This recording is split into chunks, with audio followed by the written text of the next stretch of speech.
Banjir banyu kaduraken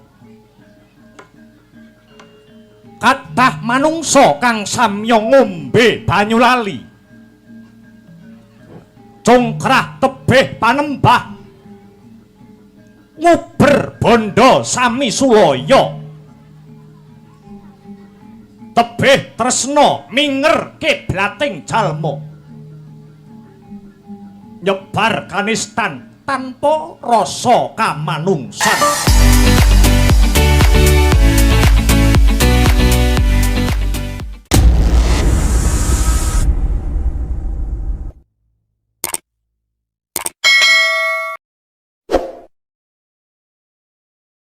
Cium dulu mah yes ya yes terus mangane teko teng teng nah, terus ini makme apa ibaratnya makme apa iki mangane ngono mik mas oh. Miknya cilik ya miknya cilik iki pakne makme oh iya bune iki petot jane yo ngalah wah, didulang no, didulang. Ya ampun. Hei! Ngono kuwi peng piye to aku lali aku ngono kuwi.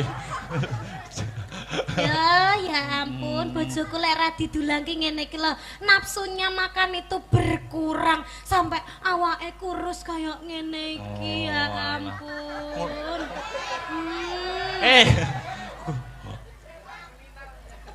Kuruin aku jane salemu ning enek vitamine lho bune ngono sing dibasok kuwe dikecrek polisi minggu dalam Mbah terus piye neh Mas bahas apa kesehariane kita ye lah ya pi kesehariane Pak Dalang karo Bu Sinden kesehariane apa upamane enek masalah wong loro ki umpamane enek masalah tukaran umpamane. Oh, enek masalah tukaran. Wong loro iki padu umpamane. Pakne. Ah, nek sindene nek nesu piye Bu Sinden kuwi? Pakne ndeknya aku ki nyawang HP-mu kok tungklang-tungkling ki jane nek apane to Pakne mosok enek sinden sing ngecati sampean to Pakne. Ora enek ibune. Masya Allah sumpah to demi Allah ndek enek lho bune. Ya ampun aku kira kene mbok apusi lho Pakne kowe iki ben bengi vecenan karo sapa? Kowe iki padahal ki turu karo aku lho ya an. Kowe kok tegomen to Pakne karo aku ya aku Pakne kowe kok tegomen to karo aku. Sik wis bar. Lara Pakne atiku lara. Ora bune, ora. Sik to tak jelasne to bune. Atiku lara Pakne. Tenang atiku lara. Wah. Ketoke wis gak sayang mbek aku to Pakne. Sik to kok sing nesu male wonge ning wayange lho. Kok ora tau dijawab menti VC kok ya ora tau diangkat. Aku ki jane kurang apa to Pakne. Nggawe wayang anyare remuk sedina iki. Wes. Lah jare kok nesu. Oh ya nesu ya. Nesune terlalu menghayati kamu itu. Udah ya tak lepas ya. Aku jane kurang apa to Mas? Loh. Wes, wayange ya wes. Bentak cek tok mesti ora tau dijawab, bentak VC ora tau diangkat. Di VC mau manggil, barang dicet centang ora jane ngono kuwi iki. Wes. Karo sapa ta? Wayange wis bar kok iso malah kegowo rene iki lho. Wayange wis bar. Wes peserta festival selesai. Wes, kare ngenteni pengumuman. Wes. Aku juara piro? Urung no, pengumumane engko gara-gara. Iki tulung cepet no. Kok iso nesu tenan lho, tak kon dalang kok. Lah jare kisah nyata. Oh. Aduh, remuk tangane Pak Dalang, remuk tangane Pak Dalang. Remuk. Duh. Wis. Remuk. Munggahne Pak Lurah ya. Pak Lurahe namane Pak Eko. Duduk sini ya. Ayo Pak Eko. Iya. Sepotane gundul-gundul pacul. Oh iya. Pak Eko gundul-gundul dong. Monggo Pak Eko memberikan sepatah dua patah kata komentar pagelaran pada malam hari ini. Yuk.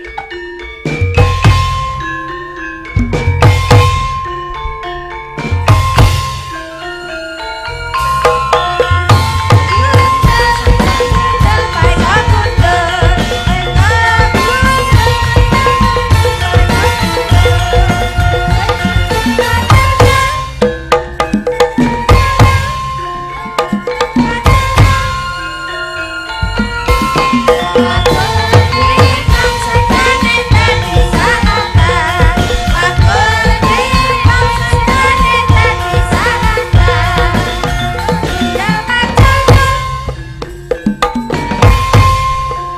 Monggo Pak Eko.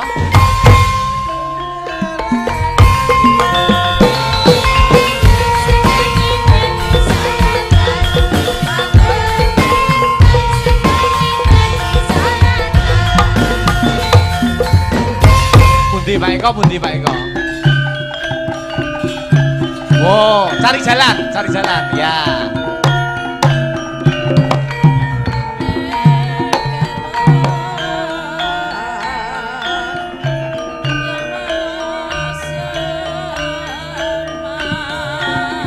Monggo Pak Eko, alon-alon kemawon.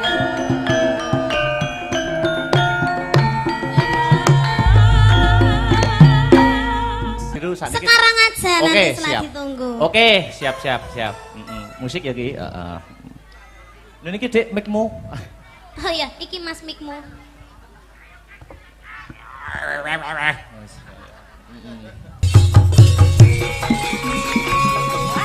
Hey.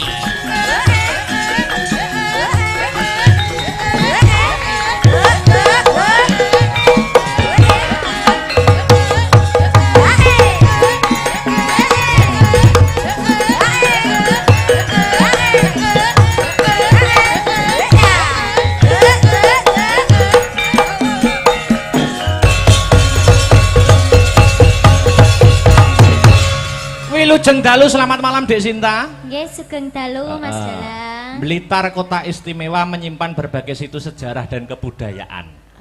Nggih, leres niku. Iki ana permintaan lumantar WhatsApp nyuwun Blitar. Blitar. Lagen Blitar. Dilanggamne dhisik, mengko lagi irama seger dangdut. Mengko arep digawe buka celuk wae ora apa-apa. Oh, buka celuk. Buka celuk ya ora apa-apa. Mangga. Yuk. Sak pinten riyen? Ya. Dados. Blitar kutha cilik kang kawentar. Etipeni Gunung Kelut kan ngayomi. Blitar jaman Jepang nate gempar. Peta brontak sing dipimpin Supriyati. Blitar nyimpen awune Sang Nata. Majapahit ana candhi penataran. Blitar nyimpen layune Bung Karno. Proklamator lan presiden kang sepisan. Ana crita jare Patih Gajah Mada ingkang bisa nyawejeke Nusantara lan gabung Karna kang kondang kalapa. Ana Blitar lahir mimit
kasih Dik Sinta. Nggih.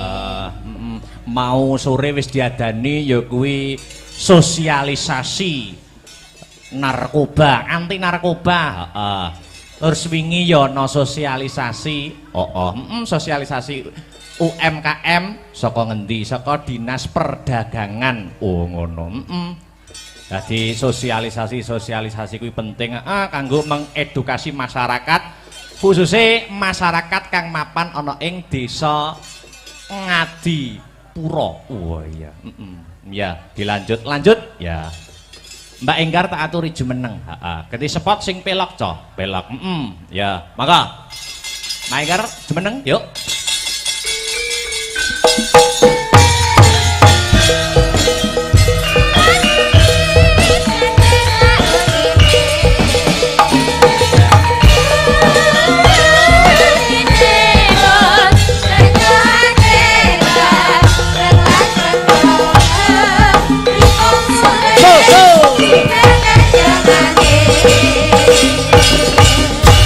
Selamat malam wilujeng dalu Mbak Enggar. Nggih, wilujeng dalu Mas Akbar.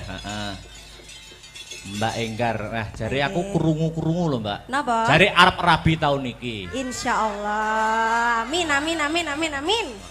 Jan aku ngenteni wis suwi lho nggean. Sing ngegongke sing kulino ditutne ayang bebek ya arep rabi pisan. Nggih, kadose. Unda-undi. Aja rabi sik, Pan. Royal ae. Rasane padha iki. Yo penak nek sah no. Ya. Ayo, iki ana permintaan. Apa, Mas? Jadi seragenan. Nggih, napa? Ana lewung karo loro ati dua, monggo dipilih. Oh, nggih, lewung mawon. Lewung, oke, digedroke. Ya. Oke. Kendangan sing semangat Mas Arya. Ya. Ya, dadekke. Iya.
Subhanallah walhamdulillah wala ilaha illallah wallahu akbar.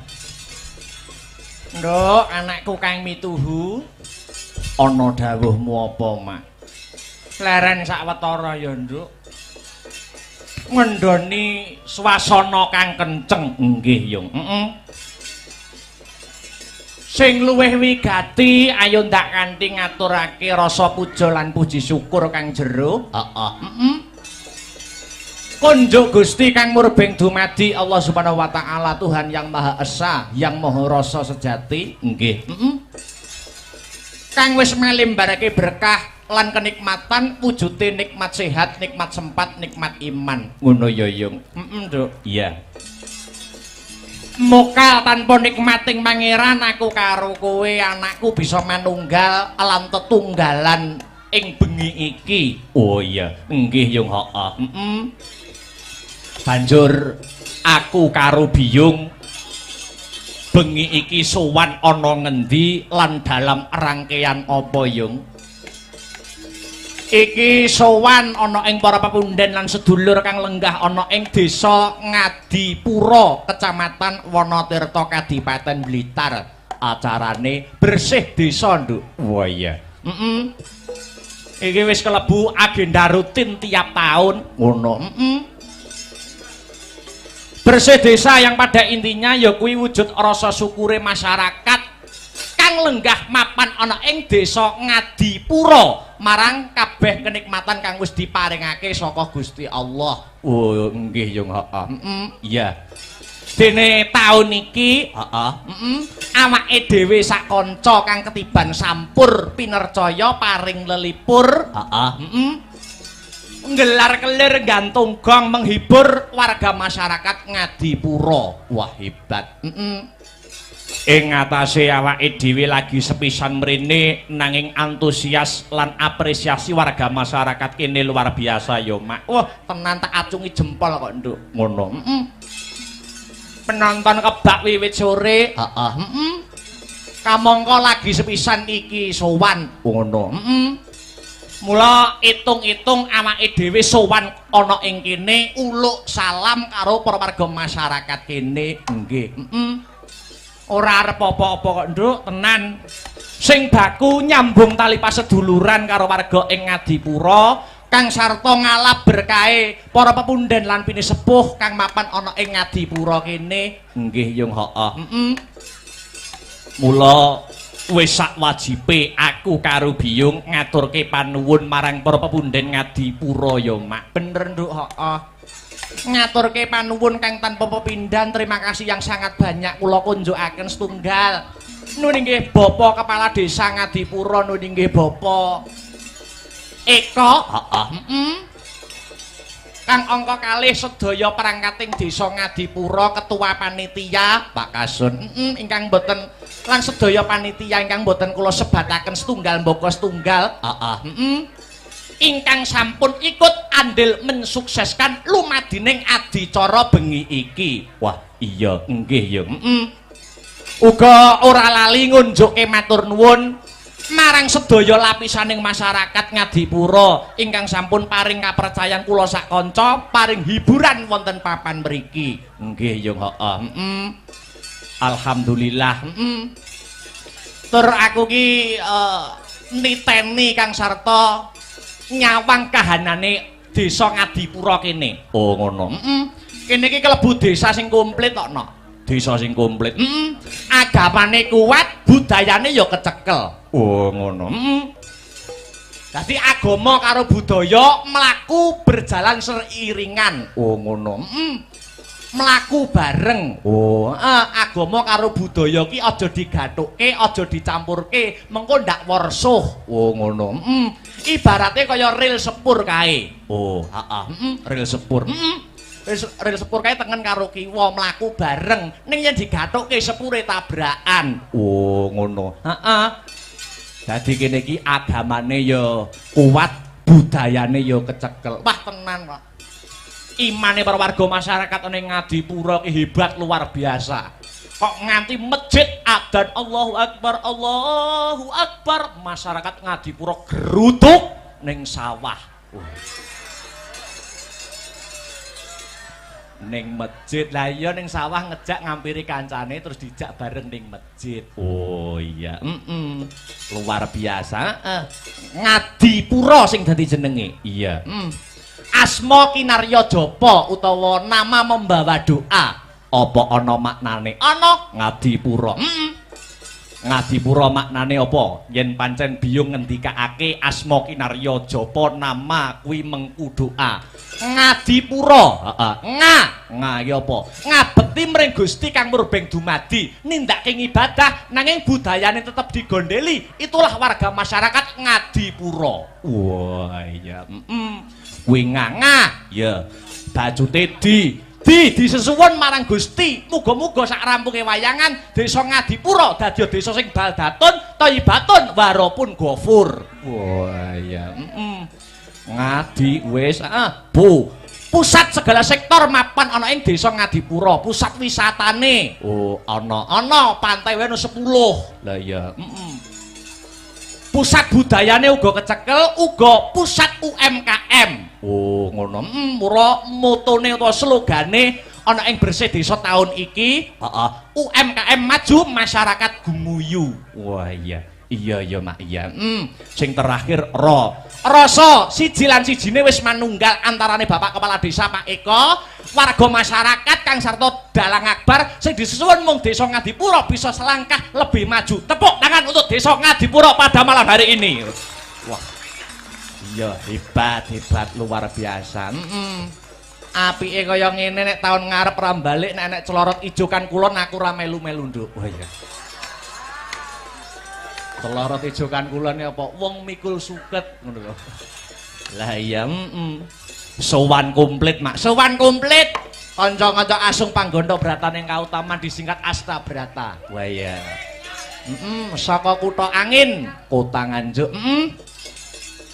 Dulur-dulur saka Ngadipura mbak menawa kapinujon senggang utawa dolan ning Nganjuk tak aturi mampir. Iya, mampir dalem keakbaran. Wah iya. Iya, iya. Nek warga kene iki tak kira ora mung disebut penggemar wayang. Oh ngono. Ning uga penikmat wayang. Ora mung penggemar wayang ning penikmat wayang. Buktine apa? Buktine ning lakon ya nggatekke, ning lagu-lagu ya menikmati, hiburane ya diapresiasi. Wah iya. Mulane kudu ngati-ngati pentas ana kene. Kesalahan-kesalahan kecil pas lakon wayang kuwi iso dikritisi karo pemerhati seni ning kene, Nduk. Apa ngono? Contone apa? Kesalahan-kesalahan kecil umpamane ning wayangan. Ning wayangan iki umpamane apa? Sing kudu ngati-ati. Umpamane nggur sak sepele sederhana tancepan wayang. Iki kudu ngati-ati. Tancepan wayange piye? Umpamane dalang nggur sak-sake nancep ning wayang ngene. Kuwi kok bari iso dikritisi. Oh, dalang nancep ning wayang deglak kaya ngono. Oh, sing bener piye? Sing bener lha iki nek kain irenge to, Nok. Lah iki dipasne. Lah, dipasne pelek. Lho, pas sikil lho, disawang nak gagah. Oh, ngono. Wah, iya apik. Wayang apa iki? Gatotkaca. Oh, apik iki, Nok. Oh iya, mereka warga kene nek seneng Gatotkaca iki Prada Mas asli. Mang juta tak culne iki. Malah tawa wayang. Ya, iya luar biasa. Pasugatan Banyumili. Wah, tenan, Nduk. Kanca-kanca peladen lan panitia, khususnya Pak Lurah lek ngerangkul Den Akbar wis kaya dudu karo wong liya. Iya, kamangka lagi sepisan jiki, suguh gupuh lungguh aruh orang nguci wani. Petitik pasugatan wiwit sore Banyumili ya, Mak. Wah, jan dedaharan enak mirasa. Oh iya, Banyumili suguhane dedaharan komplit. Ha iya, kabeh disembadani, kabeh disumbutke. Oh ngono. Dedaharane top, makeme enak. Kekurangane siji, Nok. Kekurangane apa? Jedinge ora enek lampune. Lah aku akhirnya nggawa HP, tak nggo senter. Lah pas mengo mengisor kaget Nok aku. Loh anak lanang ngono. Lah iya. Iya, luar biasa. Alhamdulillah. Kembali ke benang merah. Ya piye, Nduk? Biyo ngarep ndongake apa marang warga masyarakat kang mapan ana ing Ngadipura kang bengi iki ngadaning adicara bersih desa. Dongaku ora mandek kok, Nduk. Dongaku Banyumili ngono. Muga-muga sak rampunge ringgitan kabeh para warga masyarakat Ngadipura pinaringan ayem tentrem, gemah ripah loh jinawi, karta tata raharja, murah sandang kelawan pangan adoh saka bencana alam. Allahumma amin ya rabbal alamin. Jebul kae sing ndak anti